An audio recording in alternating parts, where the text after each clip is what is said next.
Hey, what's up everyone?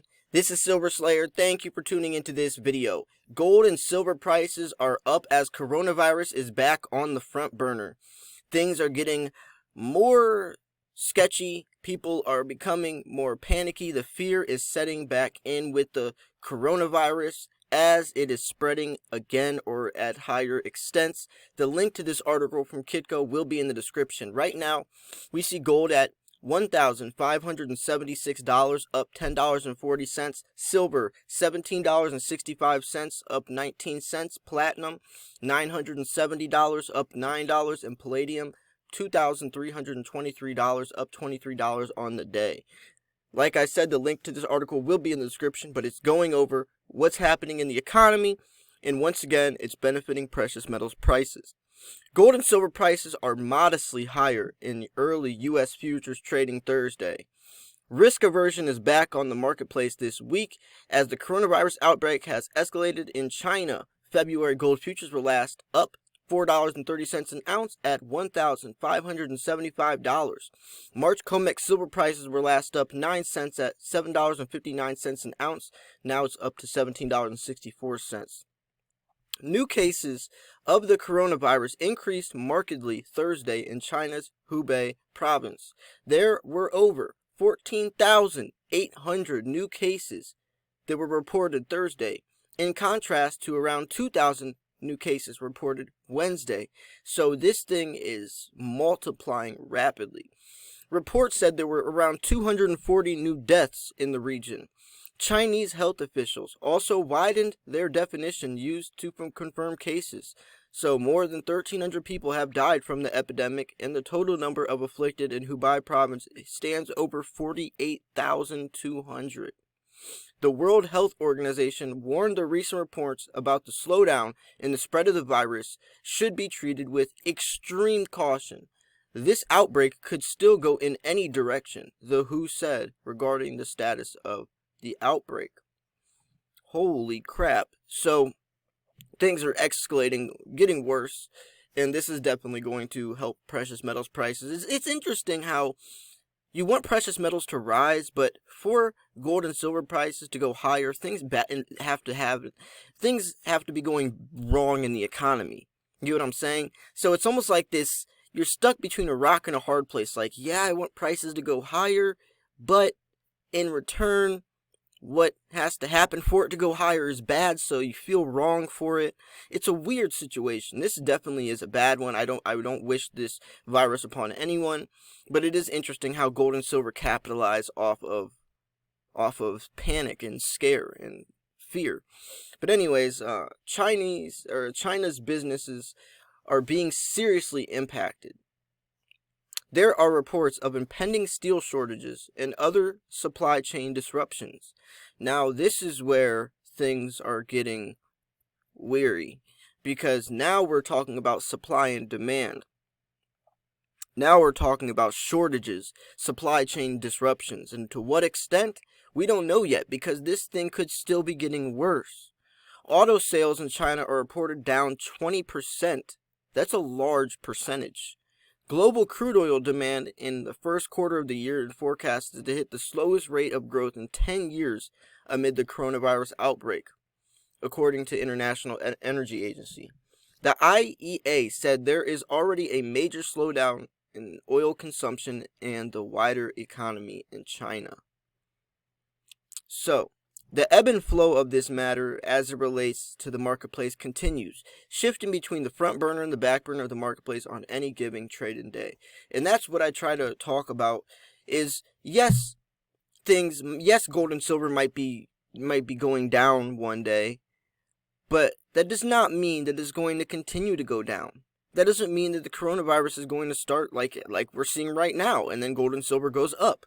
So you never want to make panic-like decisions or very impulsive decisions on a day-to-day basis. You wanna have a keen eye. You wanna keep a pulse on this information, a pulse on the markets over a period of time, and then make sure that's the right choice. Just like if you want to buy a new car, or if you want to get a tattoo, you don't choose right away.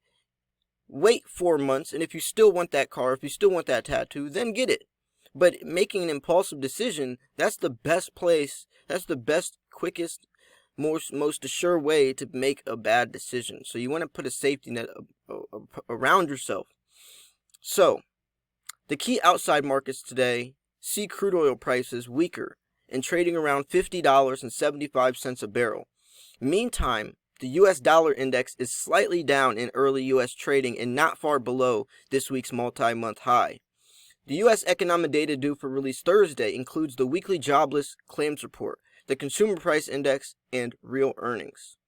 So now we can go into the 24-hour gold spot bid and the 24-hour silver spot bid, which you can see there's actually a little bit of a difference between these two, which is usually very correlation. There's a lot of correlation, very parallel, but things are a little different. So technically, the gold bulls have the overall near-term technical advantage and have stabilized the market. Bulls are working on restarting a nearly 3-month-old price uptrend on the daily bar chart, but need to show more power. Bulls' next upside price objective is to produce a close in April futures above solid resistance at $1,600. Bears' next near-term downside price breakout objective is pushing futures prices below solid technical support at $1,550. First resistance is seen at the overnight high of $1,581.10, and then $1,590. First support is seen at the overnight low of $1,568, and then this week's low of $1,564. So now we can go into silver, but before, since we're on the topic of gold, gold's $1,600 level to remain elusive. Prices test physical floor. So coronavirus is pound gold. This is stuff where you can check out from Kitco if you want. We can check this out. So this is talking about the coronavirus. I could make another video out of this. I might.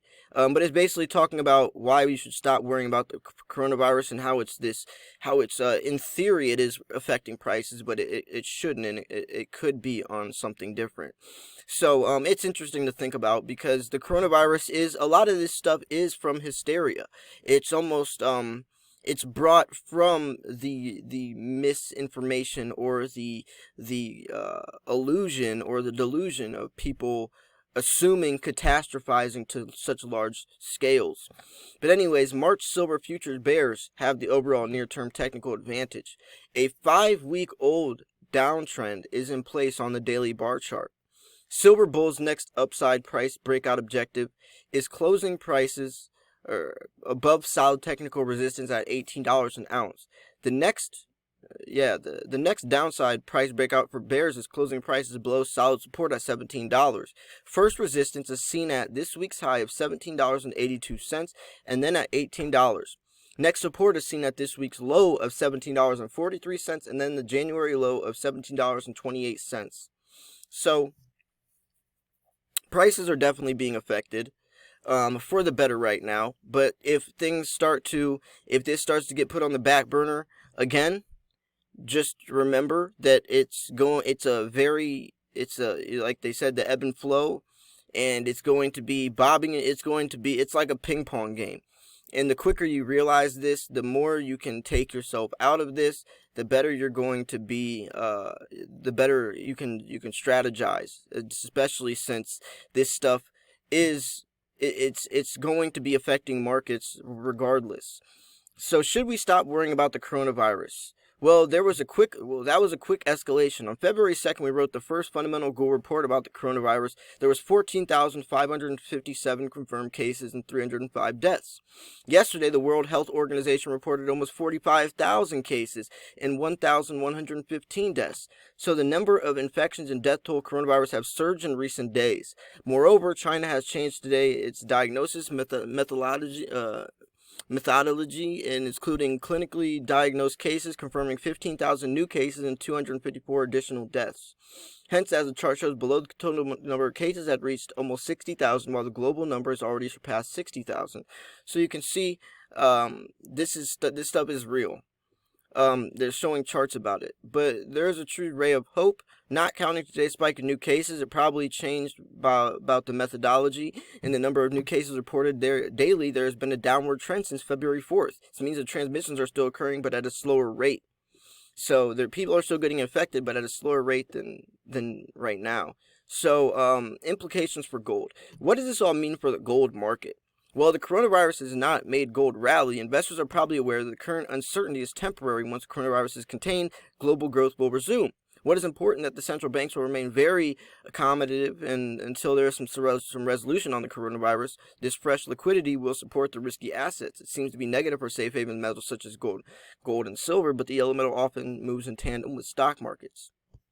Which this article was written, let's see when this was, February 13th. So it is written today, but it's probably before the surge of the precious metals because they are up right now. So anyways, the link to these two articles will be in the description if you want to check them out yourself.